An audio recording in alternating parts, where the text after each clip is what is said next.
ధిన్నకు ధిన్నకుతా ధిన్నకు ధిన్నకుతా గల గల గల గల గల గల గల గల ధిన్నకు ధిన్నకుతా గజ్జలనే కట్టి ఢమరుకమే పట్టి నాట్యమే చేయుట అమ్మకు ఇష్టమట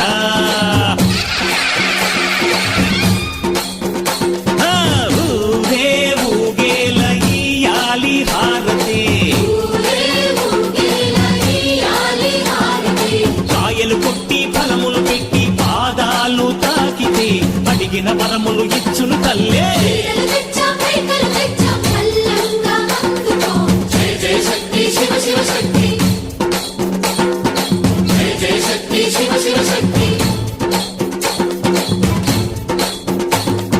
కంచిలో కామాక్షమ్మ మధురలో మీనాక్షమ్మ నువ్వే అమ్మ కాశీలో అన్నపూర్ణవే